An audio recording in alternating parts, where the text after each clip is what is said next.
Thanks, Jonathan.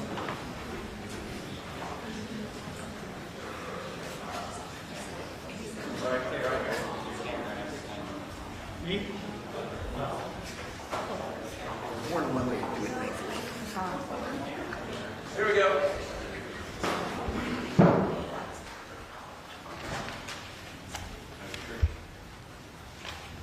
Oops, sorry.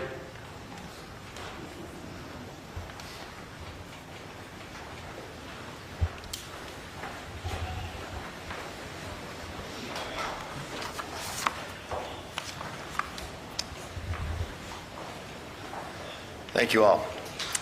Moments ago, the flags over the Capitol were lowered in memory of Senator Dianne Feinstein. As California's longest-serving senator, Senator Feinstein broke barriers and blazed a trail for women. Her career was, by any standards, historic. Speaking personally, I worked with the senator for quite some time, together on many different bills, but the one that I think stands out was our water legislation. It was historic. It was the first time in California history in more than 25 years that we were able to pass water. It was the WIN Act.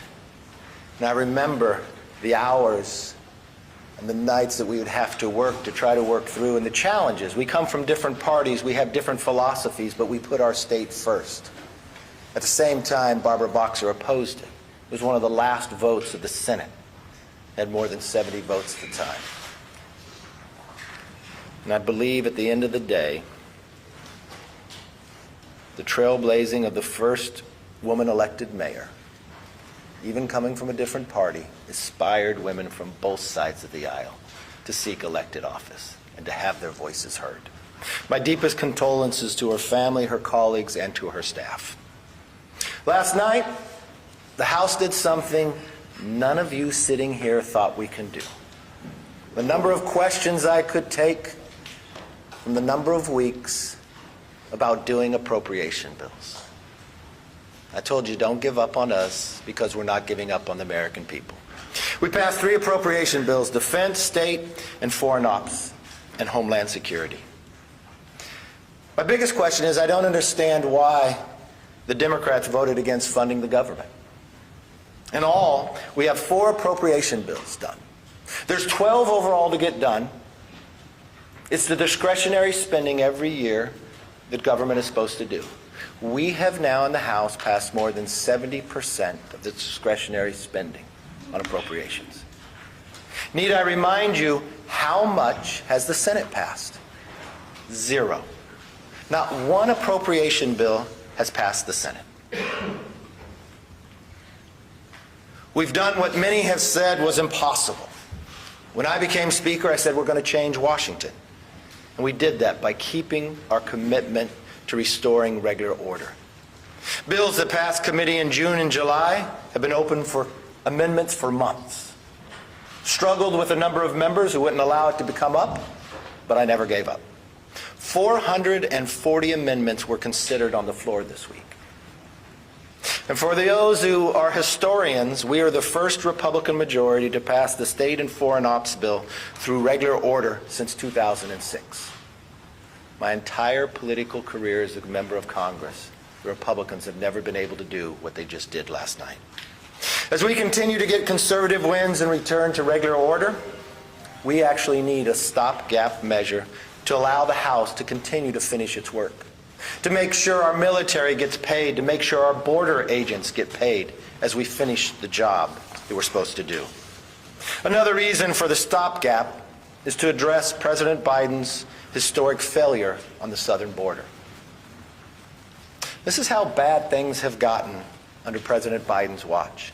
In 5 days, there's been more than 50,000 illegal border crossings. Put that in perspective, in just 5 days. That's more than twice as much as the average for the entire month in the last administration. A wide open policy hurts America. We've heard it from Democrat leaders across the country. But despite the chaos, the president still won't go to the border, setting new records every day. Fentanyl at an all-time high, killing Americans, and he refuses to go to the border. He's been one time in 50 years. One time in 50 years. He's had more dinners with Hunter Biden's foreign business partners than he has going to the border. Think about that for 1 minute.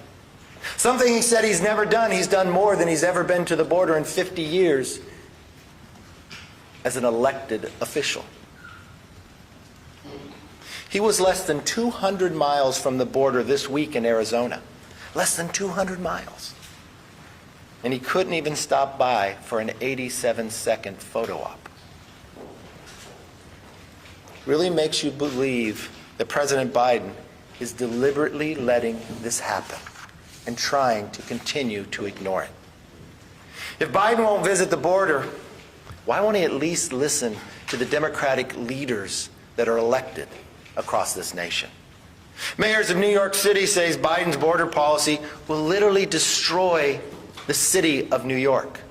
Governor of New York says illegal immigrants should go somewhere else. The governor of Massachusetts declared a state of emergency. Mayor of El Paso says the city is at a breaking point. Mayor of Eagle Pass, Texas, says President Biden has abandoned them. Not one of these individuals is a Republican. Why does President Biden and congressional Democrats continue to ignore the border and ignore their own leaders? That is why I'm putting on the floor a stopgap measure that will fund the government and secure the border. No longer can the president ignore a problem he created that kills Americans every single day, destroys some of our greatest cities, and puts states in a state of emergency. Every member will have to go on record of where they stand. Are they willing to secure the border, or do they side with President Biden on an open border and vote against a measure to keep government open? House Republicans are working through an impeachment inquiry to hold this administration accountable. Yesterday, we heard from expert witnesses who said that there is enough evidence for an impeachment inquiry. Jonathan Turley, he said, and I quote, "I do believe that the House passed the threshold for an impeachment inquiry into the conduct of Joe Biden." Bruce Dubunski, the forensic accountant, "As a fraud investigator, when I see smoke, I immediately look for the fire. Why were members of the Biden family and close business associates receiving millions of dollars of payments from foreign entities and individuals?" Republicans have been uncovering the Biden family culture of corruption, and we will follow the facts wherever they lead. Again, remember, as the president ran for office, he told us he's never talked to his son about any of the business. We now know that's a lie. Not only did he make phone calls in, he had meetings. There were benefits for those dinners. A new Porsche, more than $3 million from a Russian oligarch, travels to 9 family members. As Chairman Comer announced, we are moving forward with subpoenas for Hunter and James Biden's personal and business bank records. The American people deserve to know the truth, and that's exactly what we're doing. This is not impeachment. This empowers the House to get the facts, to answer the questions the American people were wondering. With that, I'd like to turn it over to our chairman, Mr. Mark Green.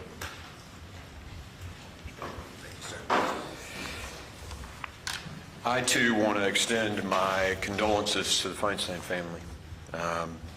Our prayers, my wife and I, Cammie and our prayers are with you. Speaker McCarthy, thank you for your leadership, for shining a light on what's going on at the border. I know last fall we made a trip down to the border and took a look. It's far worse now than it was then.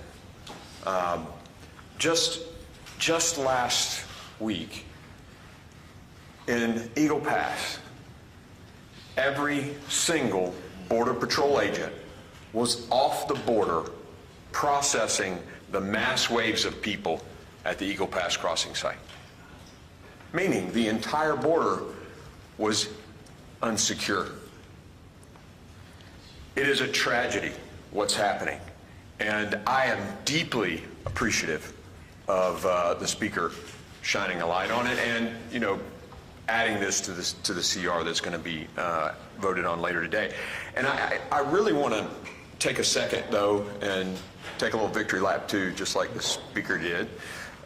Yesterday, we passed Homeland Approach with every single Republican voting for it and 2 Democrats voting for it.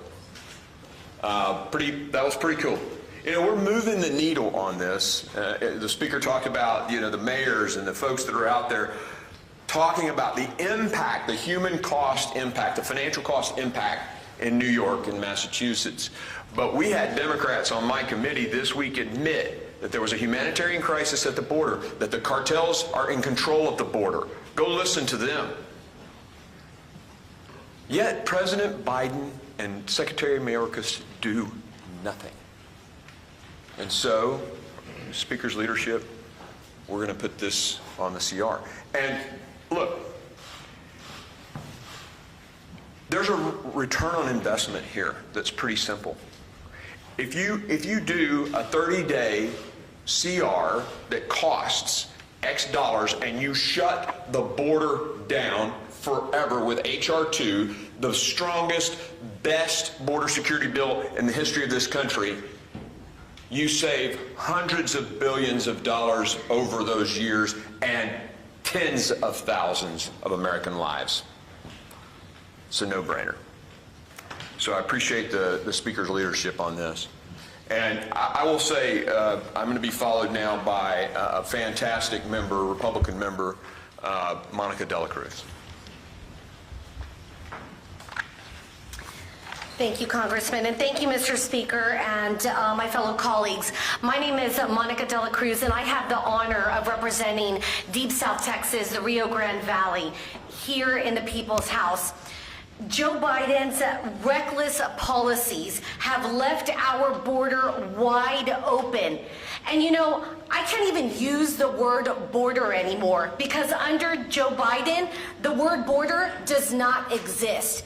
It is fully open. Just to give you an idea, in 2017, we had fewer than 25,000 border crossings per month.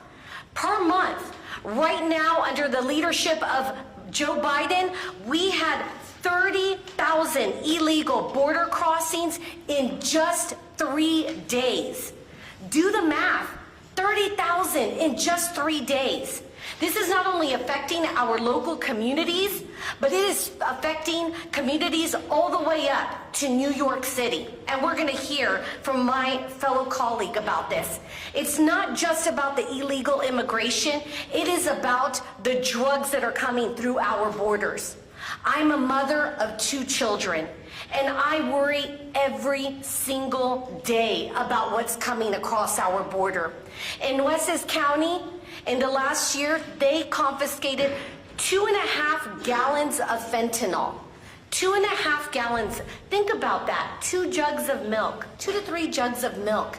That's enough to kill 2.5 times the population of Houston, Texas. And that's just what we've confiscated.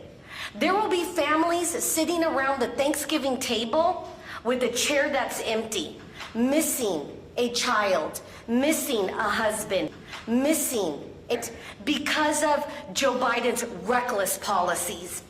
Under the Speaker's leadership, we made a commitment to America. And the Speaker and my colleagues and I have kept that commitment to America. Came to the RGV sector just recently when we had thousands of people crossing in Eagle Pass, Texas, just a couple of hours away. 7,500 people crossing in 2 days with a population of Eagle Pass, Texas that was only 28,000. Think about that. It is incredible. I introduced legislation this week to get our Border Patrol agents paid. God forbid we have a shutdown. Not only that, but I have introduced legislation that will ensure that if a stiff penalty will be given to those who flee Border Patrol and custom agents.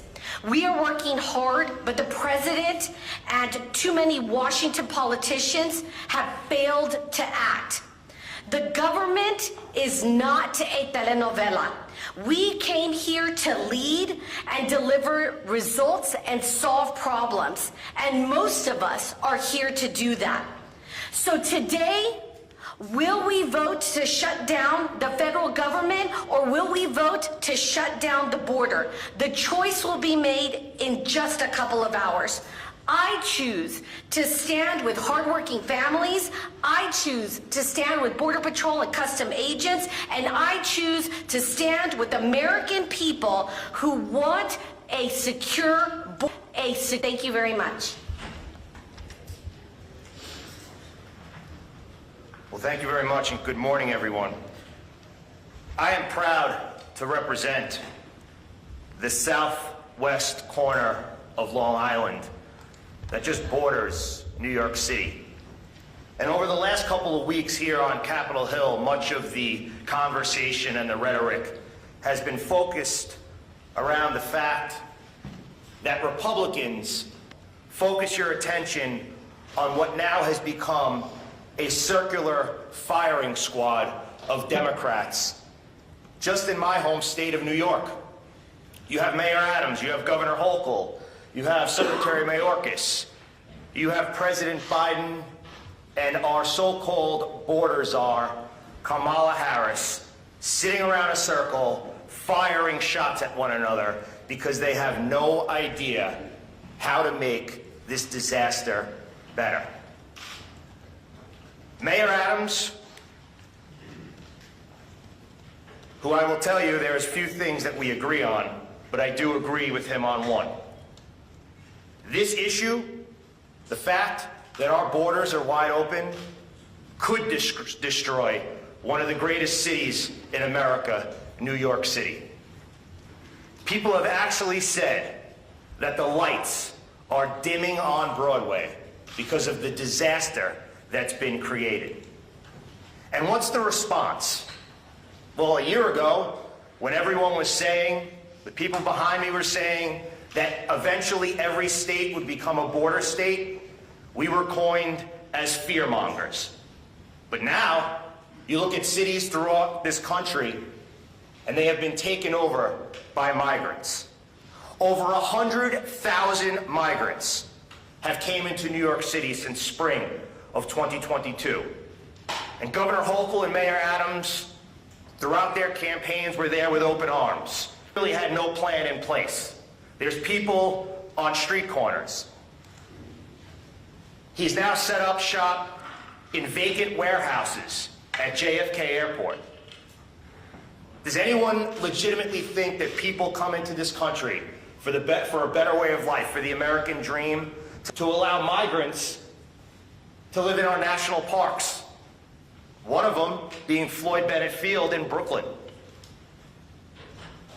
I had a great career in the NYPD, and some of my brothers and sisters who took the oath to protect and serve the Constitution, took the oath to stand that line between good and evil, that took the oath to put their life on the line every day to defend hardworking New York City neighbors, they call Floyd Bennett Field their office.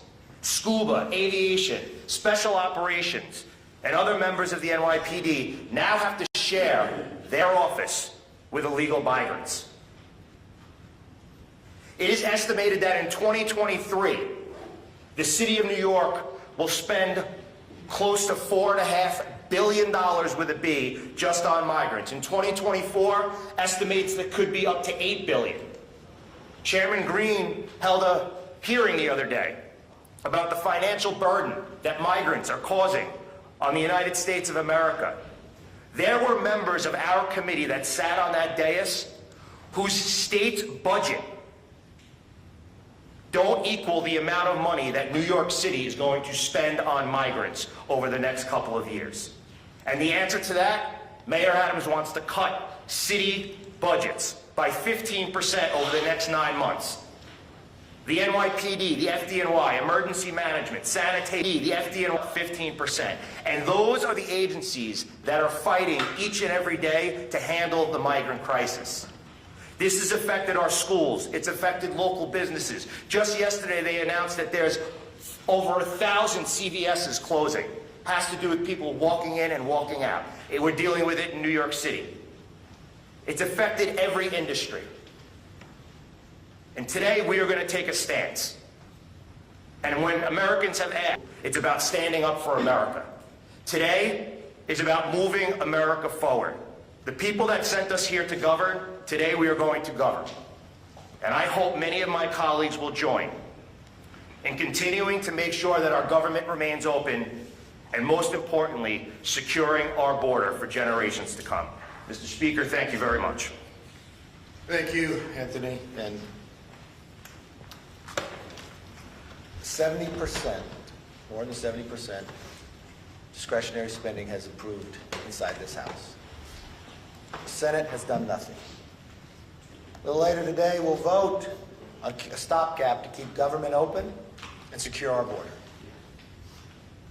It's a bipartisan bill that can keep government open.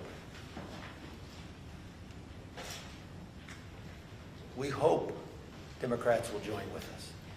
I hope Democrats don't vote to shut the government down. With that, let me take questions. Yes, sir. Mr. Speaker, you know full well in order to get a stopgap bill approved, you need to get support from the Democrats in the Senate and the White House. So why aren't you doing that? And what do you say to people who simply believe that the reason why you're not is because you're concerned about your own job? Really? So let's see.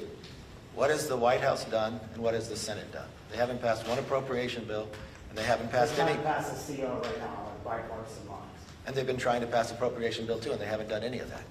We have an opportunity here that if the White House won't listen to the governor of Massachusetts, the governor of New York, people that haven't done anything, but you have a body here that continues. So when the Senate was concerned about the price of oil now at $100, what have they done about that? Nothing. But we passed a bill that would lower the price of energy for all Americans. It's easy. I'm talking about the CO. Yeah, it's easy. Why not cut a deal on the CO? Democrats in the CR with the line. There's already over 9 Republicans that have said they will never vote for it. We'll see. I can't understand why someone would side with President Biden and keeping the border open. We'll see when the vote comes. If those individuals vote that way, you should ask them that question. Can you walk us through what you're expecting, not only later today, but heading into that Sunday to 12:01 a.m. deadline to fund the government? You know, you do need to get legislation through the Senate and get it signed in order to avoid a funding lapse. So what are you expecting and what is your plan? You know what's interesting? And I don't know. I don't have a degree in journalism. But if I phrase back the questions you asked me last week, you would ask me, well, what do you expect to do when all your appropriation bills fail? Why do you assume when the Senate has done nothing and the House continues the act that I should do what the Senate does? Why, if we are a separate body that represents America, why can't we stand for America? What I expect to do is exactly what we did last night, to not give up and pass our bills and keep government open. Yes, sir. Mr. Speaker, I was speaking with a Republican senator yesterday who said he's with you on getting further spending down. He's with you on tougher border security. But he's not willing to shut the government down. Do you see a government shutdown as the best way to get what you want on those two issues? No, I hope you listen to me. I'm putting a bill on the floor so government won't shut down. The Senate hasn't done any of that. The shutdown. Engaged in anything. He got an 87-second photo op in Michigan on a strike that he created. He's had 50 years to visit the border and he hasn't. He's had Democrat leaders cry out. States declare a state of emergency and he's ignored it. So we're actually doing what we said we would do. Just like we said we'd give the parents Bill of Rights. We passed that and the Senate does nothing. When people were concerned about crime, when D.C. was going to decriminalize, and we still pass those appropriation bills. I don't know in the moment of time that you will look at what body works and what body talks. What body represents the American people and listens to them and takes action. And it doesn't matter what party they're in, we listen to all sides. We offered 440 amendments. We went through regular order, something this body has not seen. Since I became Speaker, we had a total open bill, something that hasn't happened in 7 years for the whole time of Pelosi and Ryan. I don't know what they teach in journalism school. I want you to believe in this country.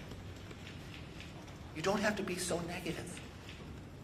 This is America. We're too great to think so small and be so negative. Yes? Mr. Speaker, you have made border security a central issue here in this funding fight. There's a group of bipartisan senators, as you know, that's negotiating a border security amendment. How involved are you in those talks? Are you talking to some of your friends on the other side of the Capitol? It's not just I who's made it the issue. The governor of New York, the governor of Massachusetts, Republicans and Democrats here and in the Senate as well.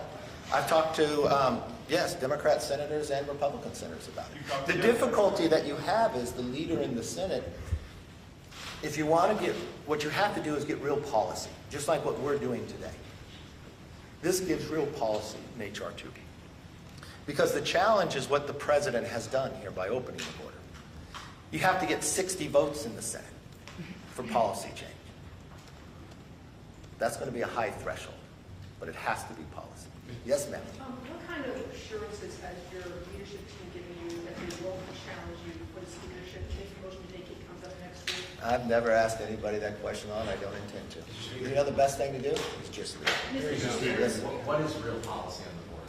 What is First thing I would do is, do you know as taxpayers, we're paying money to store the material to walk in. 90% of them doesn't hold up, but they're already in the country and never depart. Then we have to stop the cartels, the human trafficking that they're doing, the wristbands in America that they still have to pay back. We need to stop the fentanyl. Do you realize what fentanyl is doing in this nation? It's the #1 killer of Americans between the ages of 18 and 45. I want you to think for one moment, for every person in America, what happens between the ages of 18 and 45? It's the years that you reproduce. It's your most productive years in business. It is the age of those who are willing to serve to defend our freedom. That's what it's attacking. It starts in China and comes through the border. It kills 300 Americans a day. What would you report if an airliner crashed today? Because that'd be about the same number. But what if the plane crashed again tomorrow, and the next day, and the next day, and the next day? Would you sit here and ask me the question, why don't I surrender and just go with the Senate and ignore the problem? Is that the question you would ask?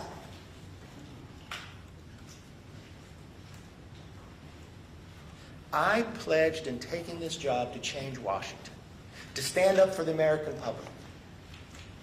And that's exactly what we're doing. But if you want to take exactly what, if you want to just assume the status quo, if you believe allowing that to continue is the best place for the country, then I guess I'm not your speaker. But as long as I'm here, that's what I'll fight for. Mr. Speaker. I'm trying to sneak in 2 questions. One, why should this CR be an exception to the 72-hour rule? And then 2, when you talk about the shutdown effects you're planning for your office, are you planning to ask at your salary? After the debt ceiling, when I came back, I said we needed this. Members on both sides of the aisle have been working towards this, and we added that into the stopgap funding bill. Of course, I would not take my salary, but the number one thing I want here is for government not to shut down. I do not want our military not to be paid, our border agents not to be paid.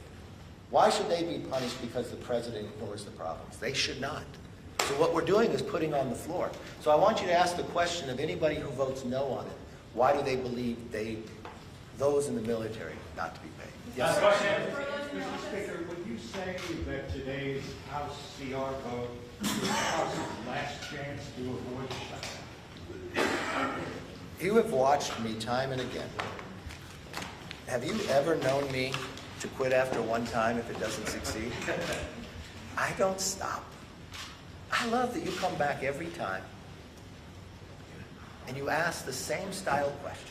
There is going to be a moment in time that you're going to believe in us. There's going to be a moment in time that you're going to write, we're actually going to pass it.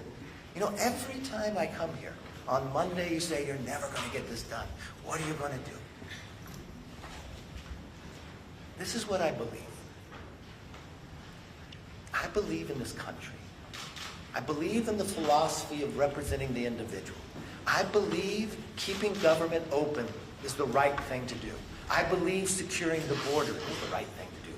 I believe this bill will bring us more freedom and make the nation stronger. So I'm not going to be angry about it, even based upon the questions you ask. And you know what? Just as I'm not going to give up on the American people, I'm not going to give up on you. I'm not. One day you're going to be happy. One day you're going to enjoy your work. And one day you're going to believe we can solve our problems. Thank you. Have a good day.